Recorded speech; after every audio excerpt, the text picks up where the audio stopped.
Graça, paz e misericórdia da parte de Deus e da de Jesus Cristo, nosso Senhor. É a Igreja Presbiteriana Memorial, chegando mais uma vez até você através desta transmissão online. Quero sugerir que você acompanhe essa transmissão através do nosso boletim dominical, que pode ser acessado em nosso site, que aparece aqui na sua tela, o endereço www.igrejamemorial.org. Aos domingos nós transmitimos às 9 e às 18 horas. Às 10 horas, a Escola Dominical em vários programas, neste canal, YouTube, Skype, Zoom e outros meios. Dropbox tem o material do DI, Departamento Infantil. E ao longo da semana, sempre às 18 horas, vai ao ar uma meditação bíblica por um de nossos pastores. A partir de amanhã, eu retomarei o Salmo 1. E às 20 horas, os pequenos grupos. Sendo que na quinta-feira, às 15, nós temos também uma reunião de oração. E no sábado, às 20 horas, reunião dos casados. Eu convido a orar ao Senhor por um breve momento, pedir ao Senhor que este tempo de adoração em família, reúna a sua família, desligue outros aparelhos, se tiver algum animal doméstico que não seja reverente, em minha casa eu tenho um pouco reverente, então a gente isola ele em outro ambiente para poder cultuar de uma forma mais tranquila. Faça isso e vamos então apresentar ao Senhor a nossa adoração, o nosso louvor.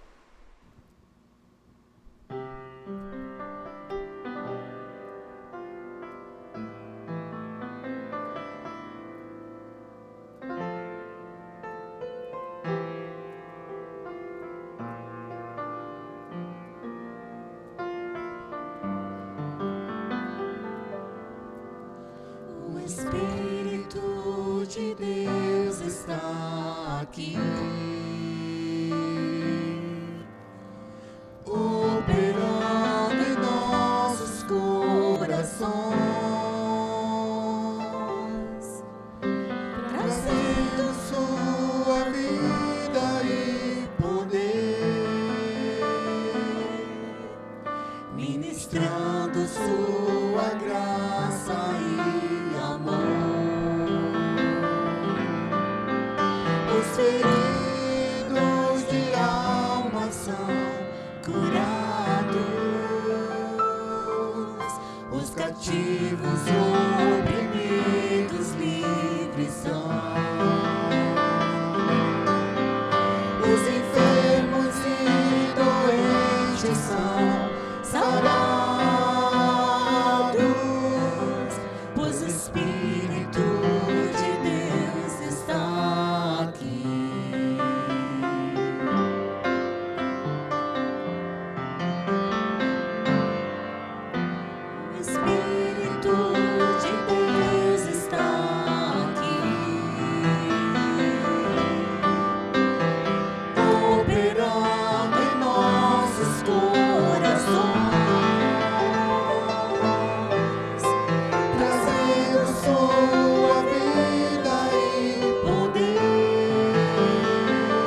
glória e majestade.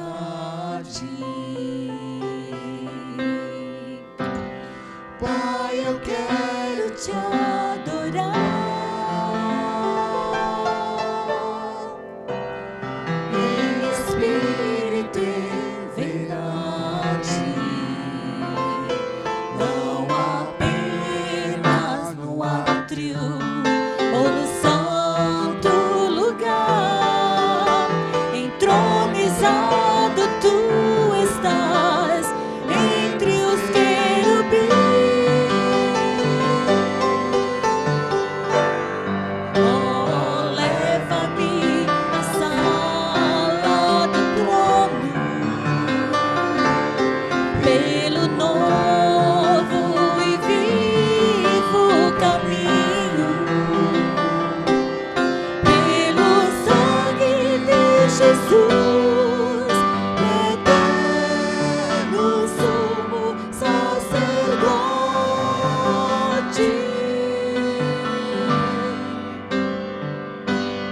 Oh, leva-me à sala do trono pra te adorar, Senhor. Oh, leva-me à sala do trono pra te adorar, Senhor. Pra te adorar, Senhor. Pra te adorar, Senhor.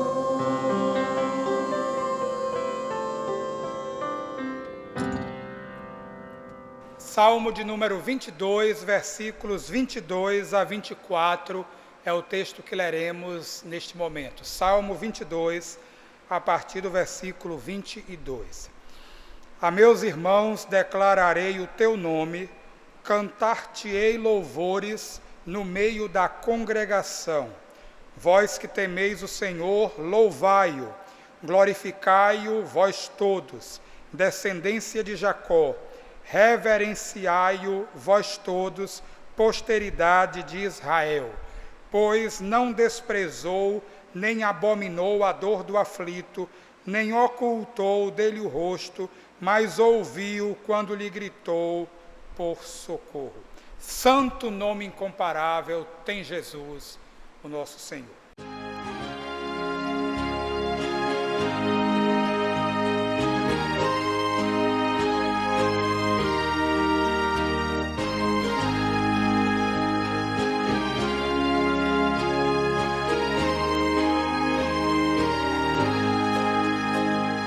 Santo nome incomparável, tem Jesus amado Deus, Rei dos reis, Senhor eterno, Deus na terra, Deus nos céus, nome bom, doce a fé, a esperança do porvir, nome bom, doce a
Vamos orar mais uma vez. Glorioso Deus, nós te louvamos, nós te adoramos porque és Deus. Nós te louvamos porque o nome de Jesus Cristo está acima de todo nome.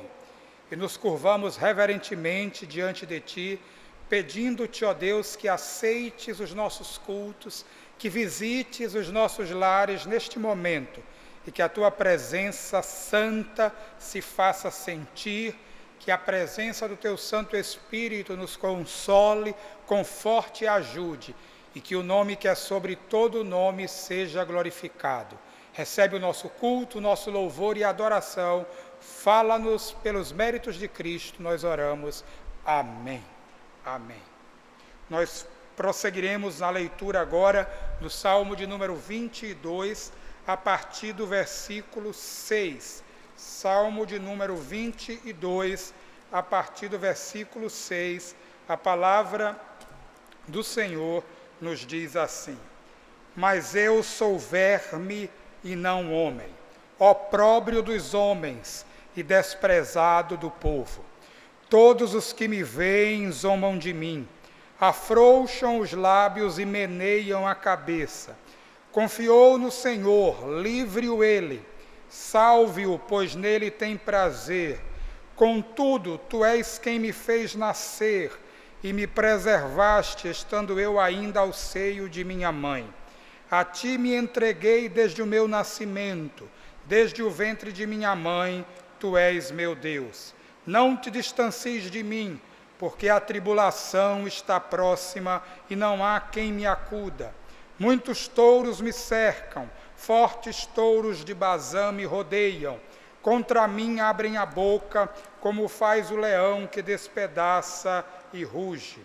Derramei-me como água, e todos os meus ossos se desconjuntaram.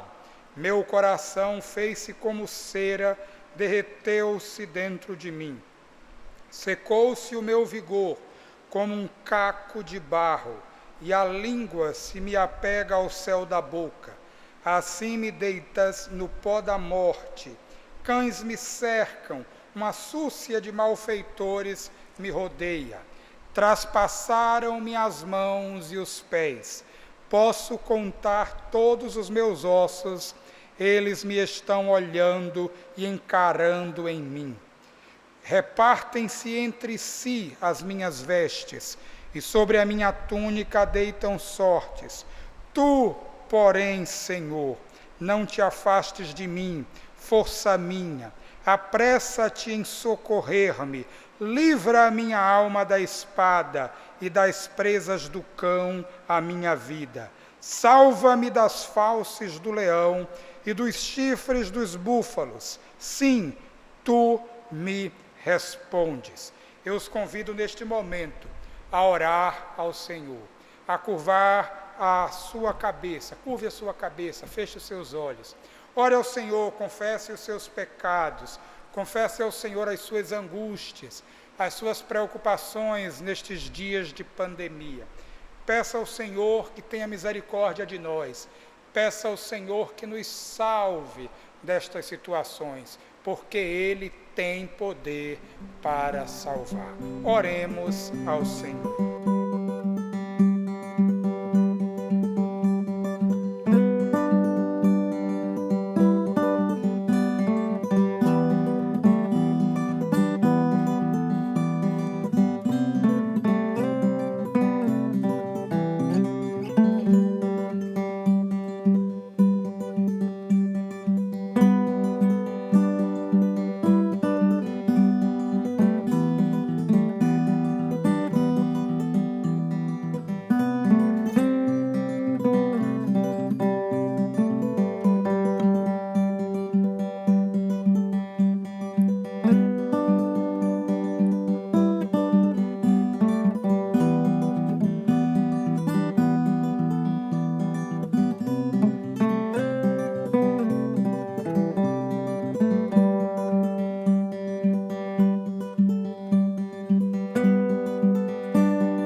Todos necessitam de um amor perfeito,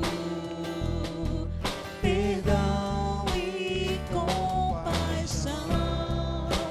Todos necessitam de graça e esperança, de um Deus me salvar.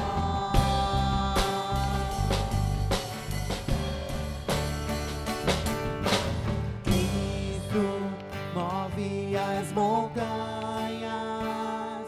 e tem todo o poder. Seu poder me salvou para sempre, autor da salvação.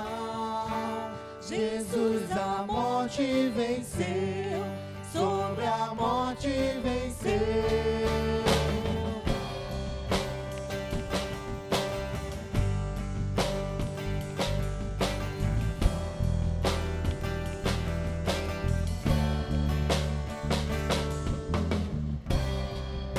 Me aceitas com meus medos, falhas e temores.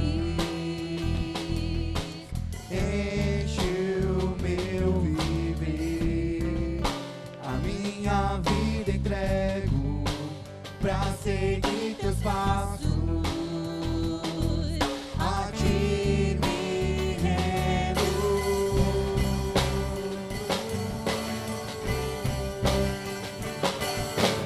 Cristo move as montanhas e tem todo o poder. Seu poder me salvou pra sempre, autor da salvação. Jesus a morte venceu, sobre a morte venceu. Cristo move as montanhas e tem todo o poder. Seu poder me salvou pra sempre, autor da salvação. Jesus a morte venceu, sobre a morte venceu. Conta ao mundo ver brilhar a luz. Cantamos para a glória do Senhor Jesus. Conta ao mundo ver brilhar a luz. Cantamos para a glória do Senhor Jesus. Cristo move as montanhas e tem todo o poder. Seu poder me salvou pra sempre, autor da salvação. Jesus a morte venceu, sobre a morte venceu. Cristo move as montanhas e tem todo o poder. Seu poder me salvou pra sempre, autor da salvação. Jesus a morte venceu, sobre a morte venceu. Possa o mundo ver brilhar a luz. Cantamos para a glória do Senhor Jesus. Possa o mundo ver brilhar a luz. Cantamos para a glória do Senhor Jesus.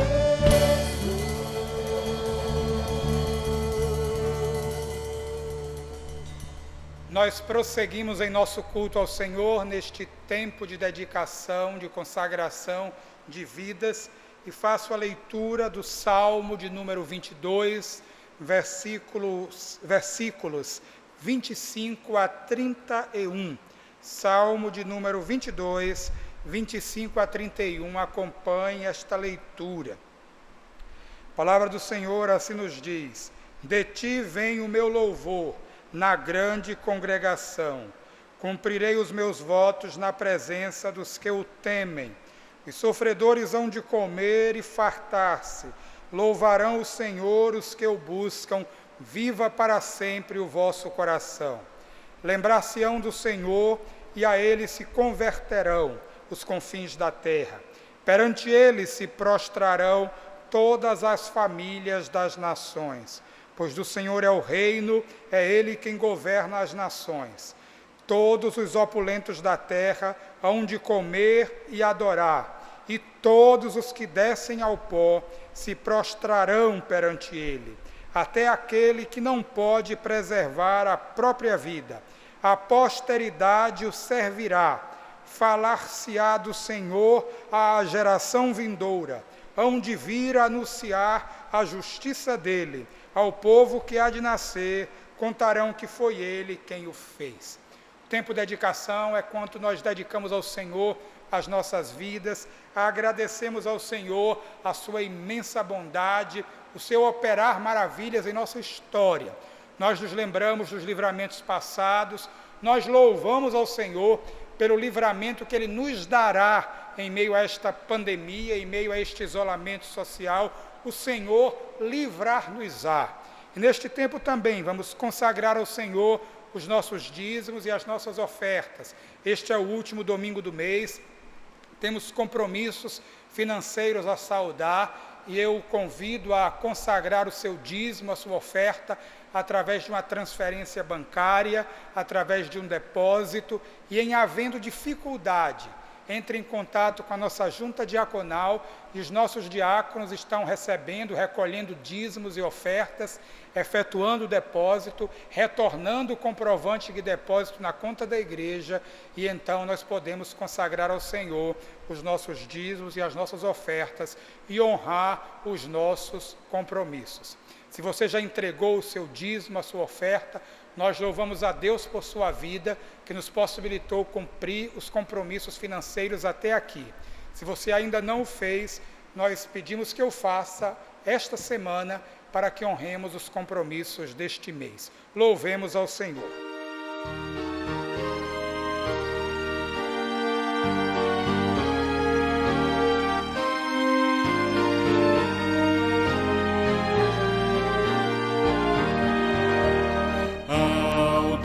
De amor e de imensa bondade, com voz de júbilo vinde aclamai, com coração transbordante de graças, seu grande amor todos vinde louvai, no céu na terra.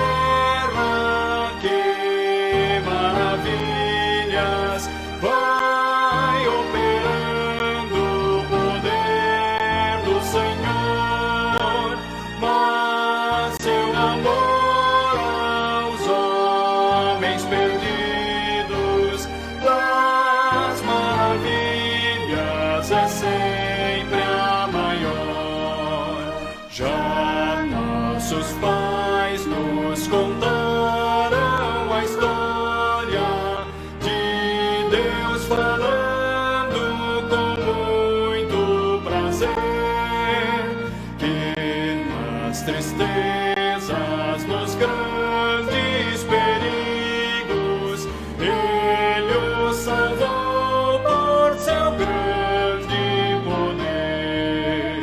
No céu, na terra, que maravilhas, vai operando o poder do Senhor, mas seu amor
vamos orar ao Senhor consagrando vidas e bens. Senhor nosso Deus, abençoada é a Tua palavra e no céu, na terra, nós vemos as maravilhas que o poder do Senhor tem operado.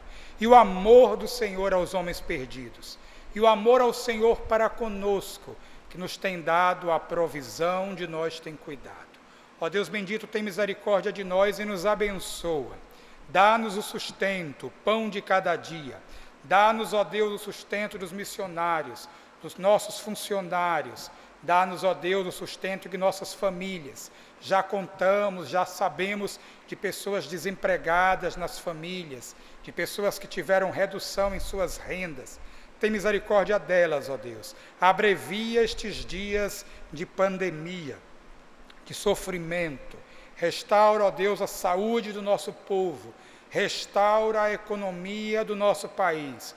Tem misericórdia de nós. Abençoa-nos com a Tua palavra. Fala-nos através da instrumentalidade do reverendo Rodrigo. Que Teu Espírito ilumine a mente e a voz do reverendo Rodrigo, mais uma vez, seja ouvida como a Tua voz. Esta é a nossa oração e a fazemos em nome de Jesus. Amém. Graça e paz, irmãos. Vamos meditar na palavra de Deus, em Marcos, capítulo 1, verso 21 ao verso 28. Vamos ler inicialmente verso 21 e verso 22. A palavra de Deus nos diz: Depois entraram em Cafarnaum, e logo no sábado Jesus foi ensinar na sinagoga. E maravilhavam-se com a sua doutrina, porque os ensinava como alguém que tem autoridade, e não como os escribas. Vamos orar ao Senhor. Senhor nosso Deus, nós te damos graças pela Tua palavra.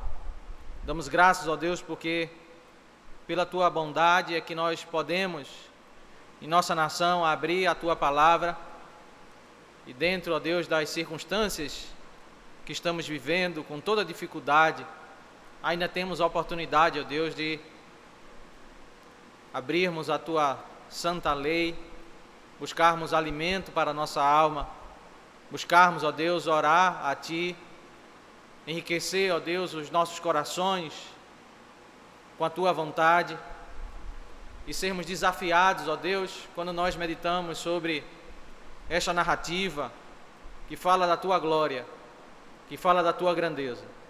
Nos ajuda, ó Deus, a entendermos a Tua verdade, a tirarmos lições para as nossas vidas, de modo a sermos impactados com a Tua santa palavra, sermos alimentados e edificados nela, Senhor. Nos ajuda, ó Deus, isso que nós te oramos, em nome de Cristo. Amém. Esse texto, meus irmãos, ele apresenta a transição para uma nova série de textos que falam de modo mais explícito sobre a glória de Deus. É verdade que nós estamos estudando e chegamos aqui até o verso 21, depois de meditarmos ao longo desse capítulo, e já vimos que os textos apontam para a glória de Cristo, mas há um elemento de aparência de fraqueza, porque o emissário do Rei da Glória é aquele que surge no deserto, com roupa de pelos de camelo. Na sua aparência de fraqueza, ele não está no centro de Jerusalém, no centro da Judéia. Nós vimos também que Cristo se junta àqueles que reconheciam que eram pecadores na hora do batismo. Mas há uma ressalva em Marcos 1, verso 9 ao 11, quando uma voz vem dos céus e fala da glória do Filho, da sua grandeza. Mas logo em seguida ele passa pelo evento das tentações, dos 40 dias, em que ele ali é provado, passa por aquele tempo de dificuldade, como se tivesse que provar, ainda que ele é íntegro, ainda que fique evidente a sua glória, a sua grandeza.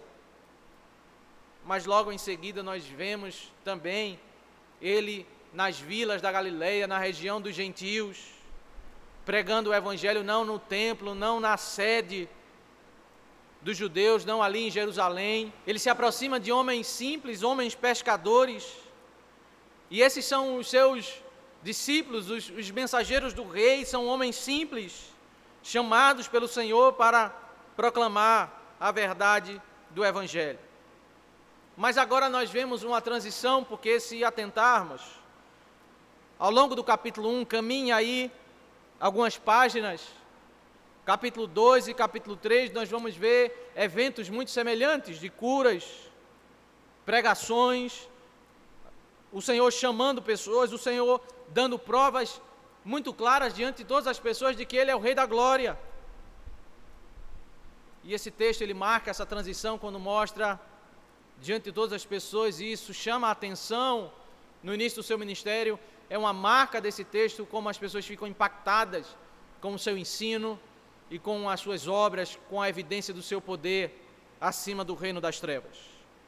Entendemos que esse texto tem uma ênfase no conceito da autoridade, a autoridade do Senhor no seu ensino, no confronto a um demônio, e a sua autoridade sendo repercutida, sendo conhecida por toda a região da Galileia. Iremos examinar o texto, entendendo que o texto nos aponta essas três divisões. E por isso, em primeiro lugar, nós iremos examinar o verso 21 e 22, a autoridade de Cristo no seu ensino. O texto nos diz: e entram em Cafarnaum, logo nos sábados, e entram em Cafarnaum.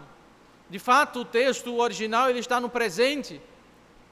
A ênfase de Marcos aqui é destacar essa continuidade de que eles estão continuamente entrando em Cafarnaum, nessa cidade, e ali há um costume de ele entrar na cidade, entrar na sinagoga e ensinar o povo.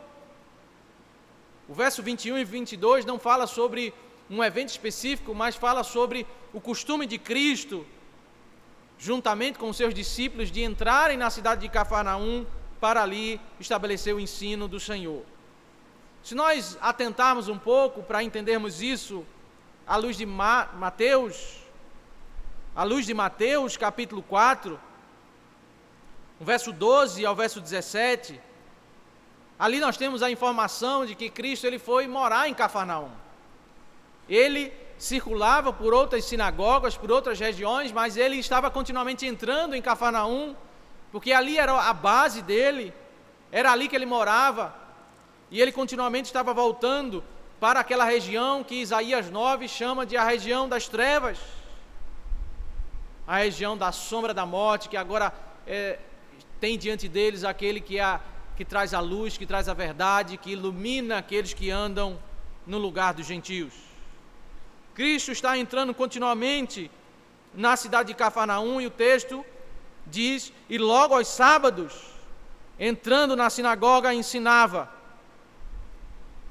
O texto fala sobre esse costume de todos os sábados, não é apenas sobre um sábado, mas o texto está falando sobre vários sábados, vários momentos em que Cristo entrava na sinagoga, ensinava. Marcos está preocupado em descrever o costume dele na cidade de Cafarnaum. Segue a mesma ênfase que já foi destacada aqui pelo pastor Alfredo nos domingos passados, sobre como o texto fala, usa o advérbio imediatamente ou logo. Aqui já é a quarta vez que esse advérbio aparece. Marcos quer destacar que logo que ele passou a residir em Cafarnaum, ele iniciou esse seu costume de entrar na sinagoga e ensinar. Marcos quer que os seus leitores entendam que rapidamente o Senhor estava ensinando, porque essa é a sua missão, esse é o foco principal do seu ministério. Rapidamente o conhecimento da glória de Cristo chegou a várias vilas, a várias regiões.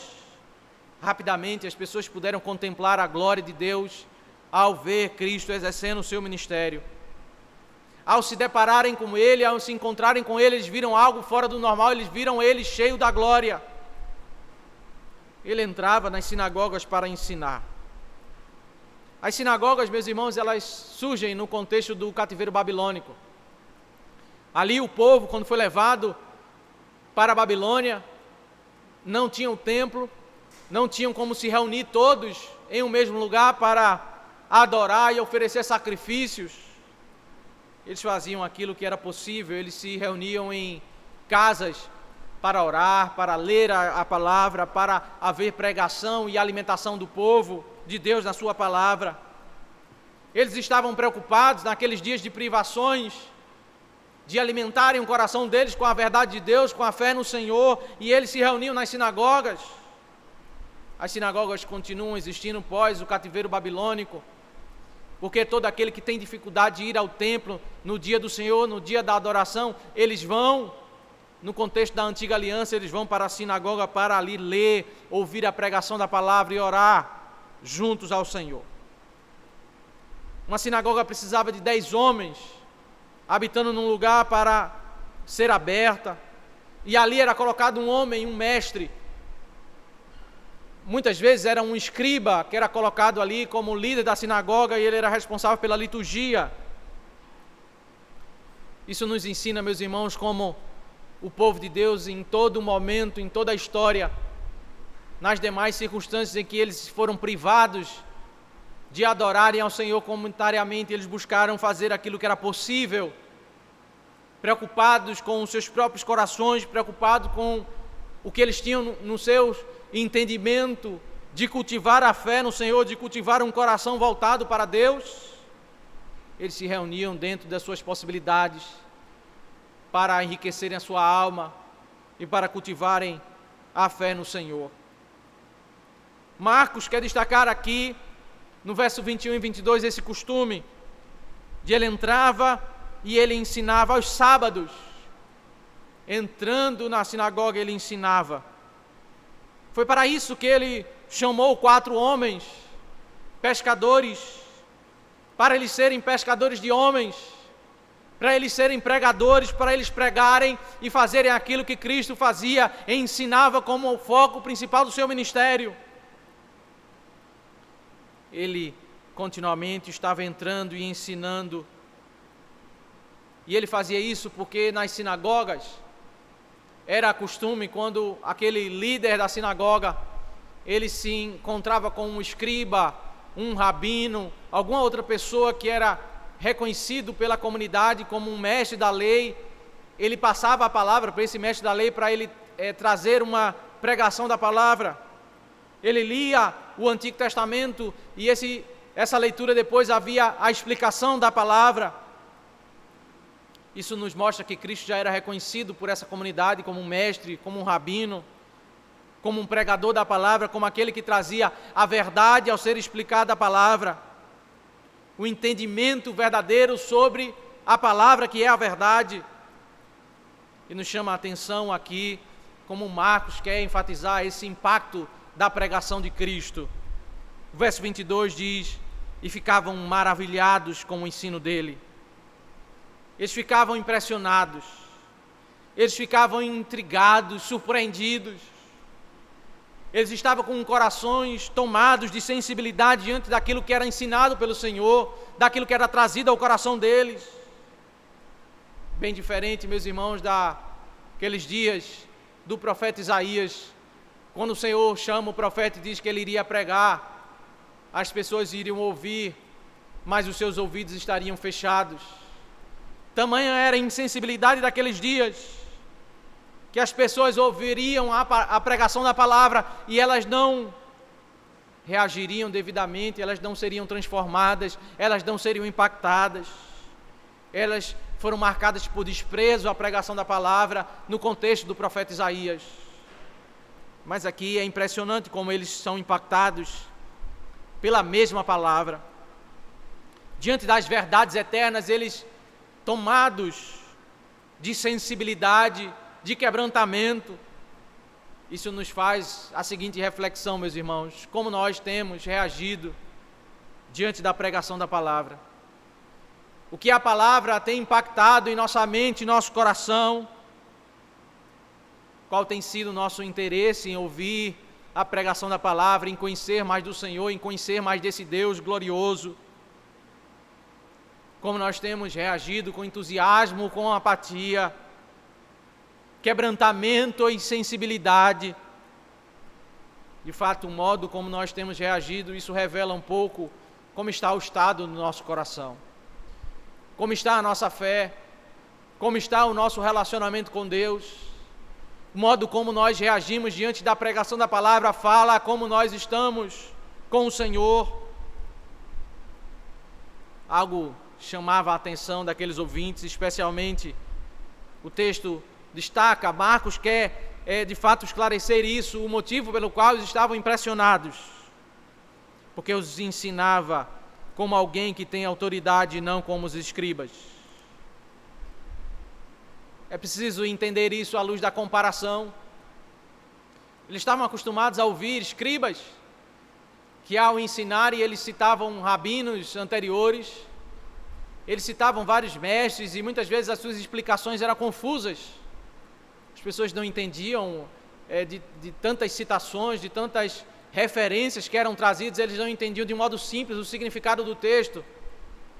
Uma das ênfases também dos rabinos, dos escribas das sinagogas, é que eles eram marcados por aplicar a palavra minuciosamente em tantas regras, em dizer quantos quilômetros uma pessoa poderia andar no dia de sábado, o que a pessoa poderia usar ou não usar, fazer ou não fazer.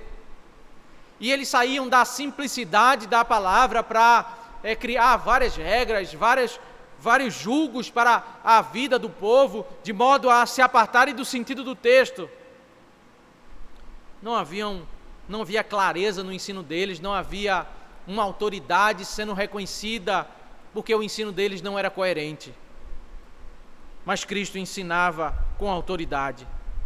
Ele ensinava aquilo que ele está dito em Marcos capítulo 1, verso 14 e 15. A sua pregação era o anúncio de que o tempo está cumprido, de que pessoas têm que se arrepender, de que pessoas precisam crer no Evangelho, na Boa Nova, no ensino da graça. Cristo ensinava minuciosamente o sentido da Escritura. Ele trazia entendimento. Podemos entender isso à luz de Mateus capítulo 5, quando ali o texto diz que Cristo comparava o verdadeiro sentido da lei às falsas interpretações dos escribas. Ele dizia: ouviste o que foi dito, os ensinos alterados, as interpretações exageradas, ou as interpretações frouxas que eram trazidas pelos escribas. Ora, eles exigiam demais, ora, eles negligenciavam alguns princípios, alguns mandamentos, algumas normas da lei. Cristo ensinava com autoridade porque ele tinha coerência e clareza no seu ensino. Isso fazia com que o povo entendesse a glória da verdade de Deus e fosse impactado.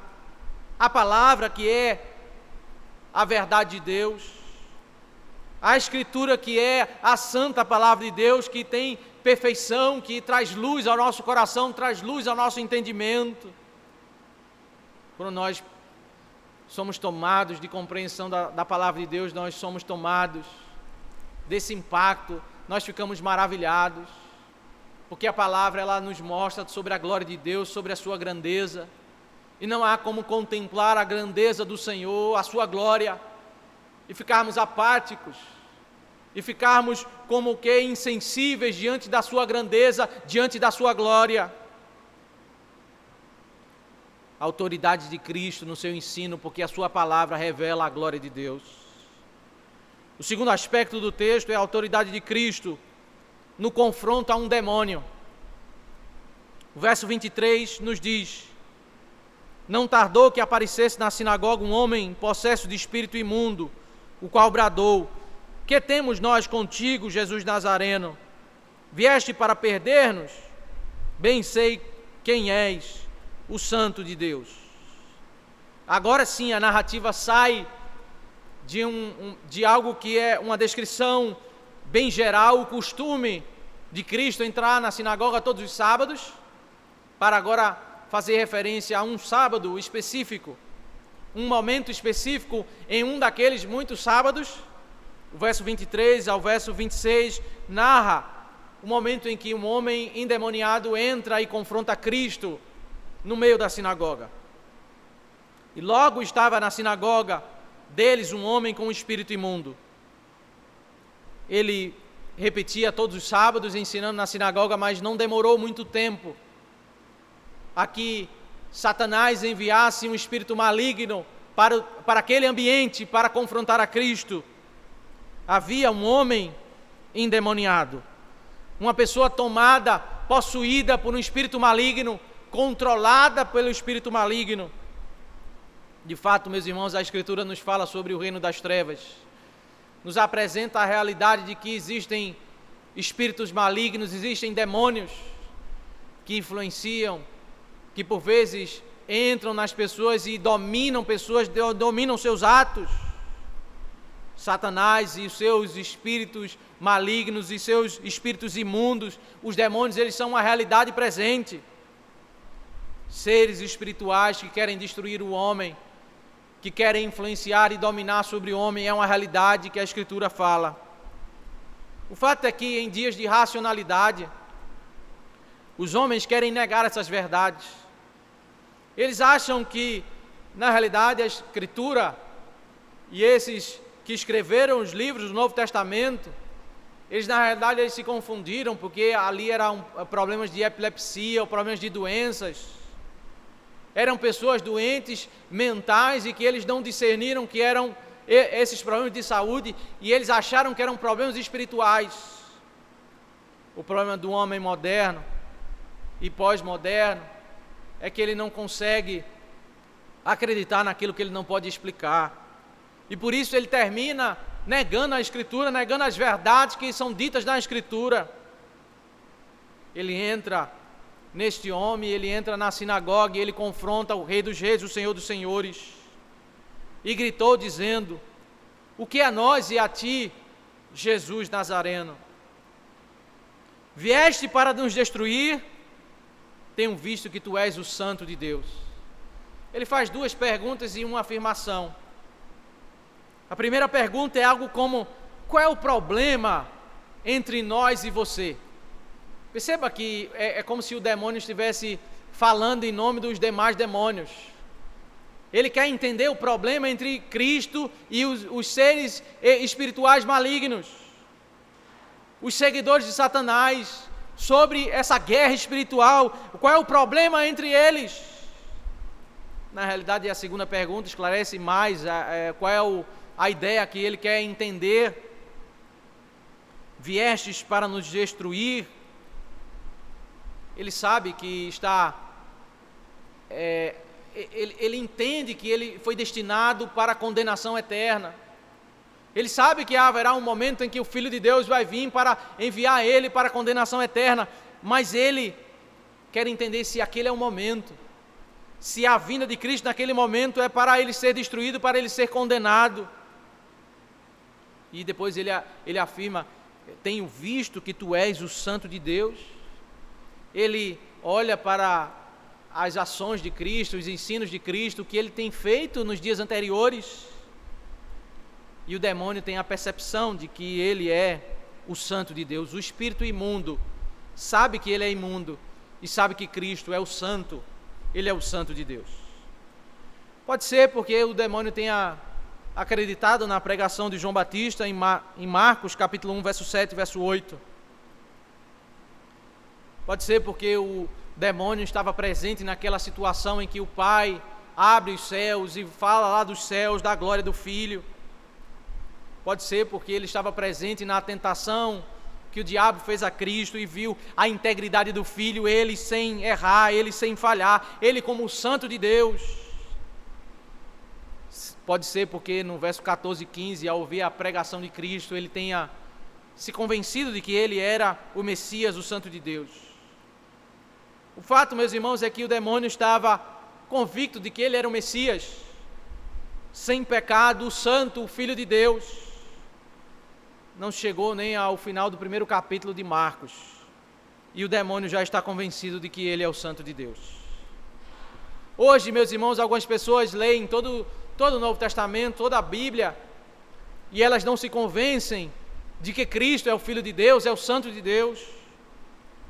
Na realidade, essas pessoas que não são convencidas pela palavra de Deus, elas são piores do que esse demônio, porque até aqui o demônio já foi convencido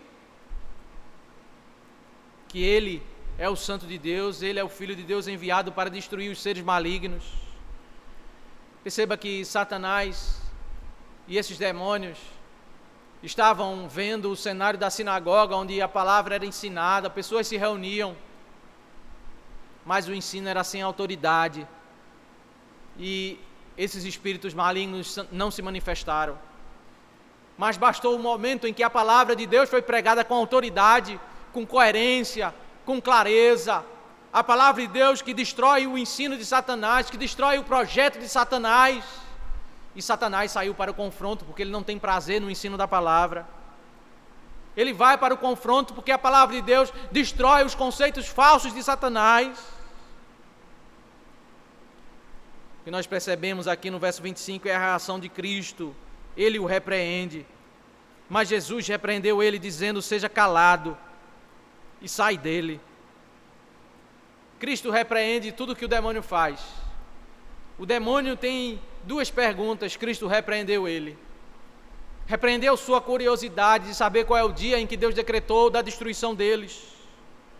Repreendeu até o testemunho que o demônio deu, dizendo que Cristo era o Santo de Deus. Cristo reprova tudo que vem de Satanás, dos seus anjos, dos seus ministros. Cristo opera dizendo: seja calado. É algo como o que ele fazia quando ele curava pessoas, dizendo: seja curado. Não é necessariamente uma ordem, mas aqui nós temos um ato de Deus em proibir aquele demônio de continuar falando no meio da sinagoga. Ele diz: seja calado.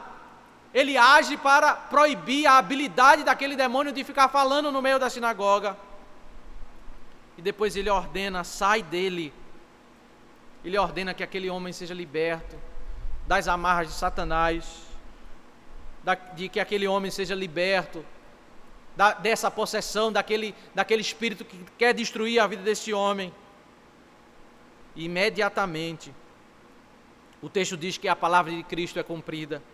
O verso 26 diz: então o espírito imundo, convulsionando ele e bradando em alta voz, saiu dele. O demônio agitou violentamente, ele ficou indignado e ainda quis prejudicar o homem, ele quis fazer maldade ao homem, mas ele saiu, e aquele homem ele foi liberto das ações malignas. O que nós podemos entender, meus irmãos, sobre o reino das trevas? O reino das trevas é o reino que tem prazer no ensino sem autoridade, no ensino sem clareza, sem coerência. O reino das trevas é o reino em que os espíritos malignos querem influenciar e dominar sobre o homem. O reino das trevas promete liberdade, mas ele quer destruir o homem, ele quer possuir o homem, ele quer dominar sobre o homem, ele quer subjugar e aprisionar o homem. O reino das trevas não quer deixar o homem livre. O reino das trevas promete liberdade, mas o reino das trevas quer fazer o homem simplesmente viver aprisionado nos seus vícios, sob a influência de Satanás.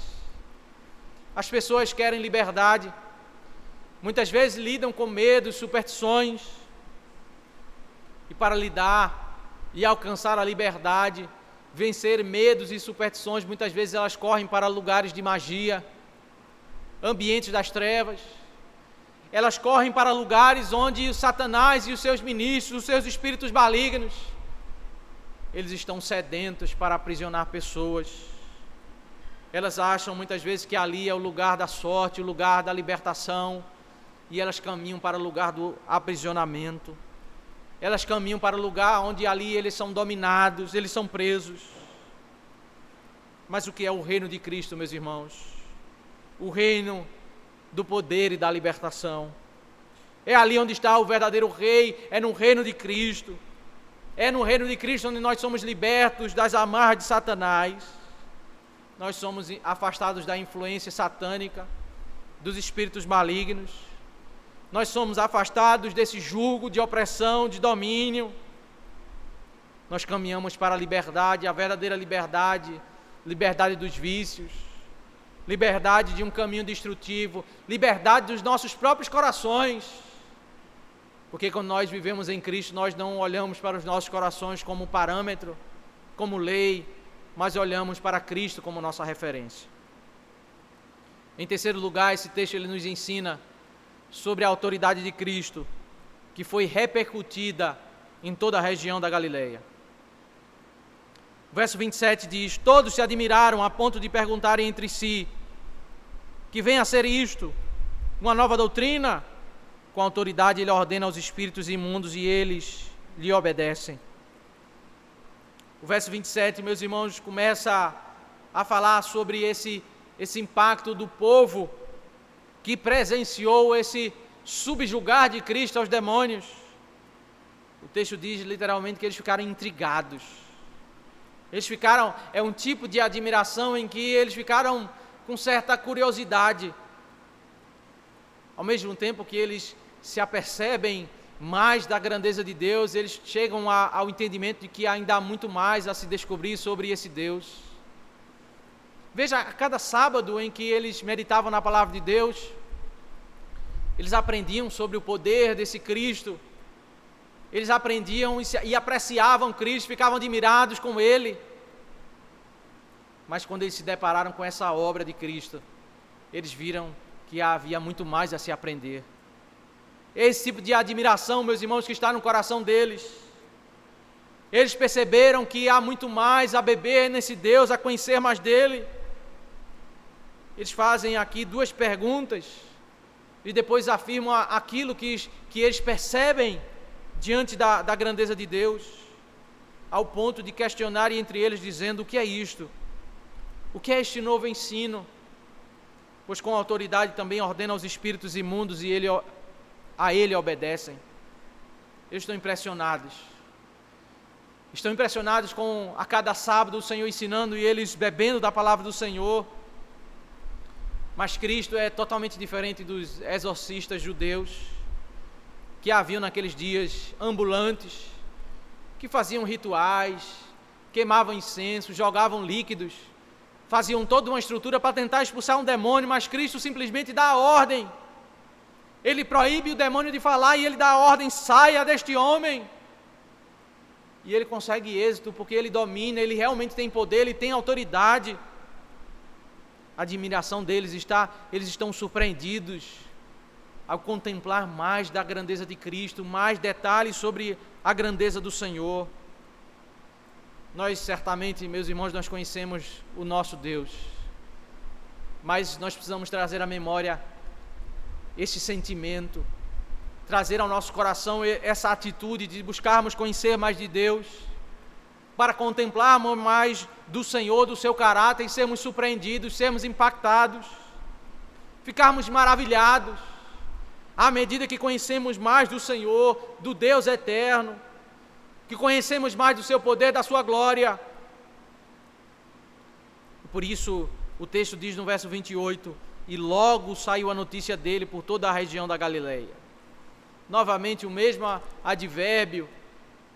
O que Marcos quer fazer é anunciar aos leitores, essas pessoas que vão ler o Evangelho de Marcos, que esse homem não é uma pessoa normal, é fora do comum. Ele fala e as pessoas ficam maravilhadas. Ele ordena e a sua ordem é cumprida. Ele domina sobre o reino das trevas. E a fama dele repercutiu na cidade e na região da Galileia, porque as pessoas começaram a perceber que não é uma pessoa comum. Ele é o Deus eterno andando entre nós, o Deus homem andando entre nós. Marcos quer destacar essa repercussão. Mas o que nós podemos, meus irmãos, após olhar para o texto, que nós podemos concluir, tirar de aplicações para os nossos dias? Em primeiro lugar, creio que nós podemos refletir um pouco sobre um grande ensinamento para nós, a Igreja do Senhor, nesses dias em que somos privados de nos juntarmos como povo de Deus para adorarmos ao Senhor. Nos dias do cativeiro babilônico, eles não podiam ir ao templo, oferecer sacrifícios, fazer toda a estrutura que Deus havia determinado no Antigo Testamento, e eles se preocuparam com isso. Há narrativas do Antigo Testamento de lamento, choro. O povo se angustiava e queria voltar para o local onde comunitariamente eles cantavam ao Senhor, eles adoravam a Deus, eles escutavam a voz uns dos outros ao cantarem a Deus. Eles eram alimentados comunitariamente pela pregação da palavra, quando eles estavam juntos para conhecer o Senhor. nos dias de hoje nós estamos privados, do mesmo modo que eles estavam privados naqueles dias. Estamos privados, meus irmãos, de estarmos lado a lado. E como nós devemos agir? Como nós estamos lidando com esses dias? Na medida das nossas possibilidades, nós estamos ouvindo a pregação da palavra, ouvindo as devocionais, ouvindo os estudos bíblicos. Nós estamos nos reunindo com nossa família para conhecer mais do Senhor, para ler a sua palavra. Ou nós estamos simplesmente insensíveis a esses dias de luto que estamos vivendo? Devemos nos preocupar com esses dias, preocupar com a nossa fé, com os nossos corações, buscarmos enriquecer a nossa alma, fazer o que o povo de Deus sempre fez ao longo da história, sempre em momentos e em circunstâncias de privação. Eles se preocuparam em fortalecer o coração deles ao voltarem os olhos para a santa palavra de Deus. Que esses dias nos ensinem, meus irmãos, a apreciarmos mais o valor de nos reunirmos em santa convocação. Que esses dias deixem uma marca muito profunda em nossas famílias, de não negligenciarmos o dia em que nós pudermos voltar para nos reunir na santa convocação, na igreja do Senhor, como comunidade. Que esses dias produzam impacto em nós, para nós percebermos quais devem ser as nossas prioridades, como o dia do Senhor deve ser prioridade em nossas vidas, como nós devemos voltar os olhos para esse dia, o dia em que nós vamos alimentar a nossa alma, nós vamos beber do Senhor. Mas há um segundo conceito, meus irmãos, que nós podemos aprender. Segunda aplicação que nós podemos tirar desse texto. O que nós podemos fazer para enfrentar os dias de apatia? Dias em que os nossos ouvidos ouvem, mas nós não sentimos a verdade de Deus. Quando os nossos olhos estão diante da exposição da palavra, mas o nosso coração não está ardendo. Não ficamos como essas pessoas que estavam na sinagoga, maravilhados, quebrantados, intrigados, interessados. O que nós devemos fazer, meus irmãos, quando nós perdemos a sensibilidade do nosso relacionamento com Deus? Nós devemos certamente orar e nos humilhar diante daquele que tem autoridade, daquele que é o Rei dos Reis e que pode destruir todas as muralhas, pode transformar o nosso coração endurecido em um coração quebrantado, um coração transformado, um coração sensível a ouvir a sua voz, um coração que fique maravilhado ao contemplar a sua palavra, um coração que seja despertado pelo poder e o agir do Senhor. Devemos orar ao Senhor, devemos orar até que o nosso coração esteja interessado em ouvir mais dEle, esteja admirado e interessado em conhecer mais. Devemos orar até que o nosso coração seja sedento, como a corça suspira, sedenta pelo Deus vivo. Nosso coração deve estar sedento por ouvir mais e se encontrar com o Senhor em adoração. Nós devemos orar continuamente, até que essas verdades sejam verdadeiras em nossos corações, essas verdades sejam vividas em nossa alma. Nós devemos continuamente orar ao Senhor. Mas o que é essa narrativa, meus irmãos? Para onde ela aponta? Ela fala da glória de Deus, ela fala da glória de Cristo, que faz a sua palavra penetrar e arder corações. Somente a sua palavra faz isso, meus irmãos. Somente a sua palavra tem esse poder de fazer o homem ficar saciado e ao mesmo tempo interessado em conhecer mais de Deus. Somente a sua palavra nos faz contemplar sobre quem é o Senhor, a sua grandeza. A sua palavra nos mostra como nós temos tanto a aprender e a conhecer mais dele e a apreciar dele. A sua palavra nos deixa intrigados, a sua palavra nos deixa maravilhados. A glória de Cristo na autoridade da sua palavra, a glória de Cristo no seu poder, o seu decreto, o seu agir faz o demônio ficar calado, faz o demônio sair daquele homem, faz o homem ser liberto.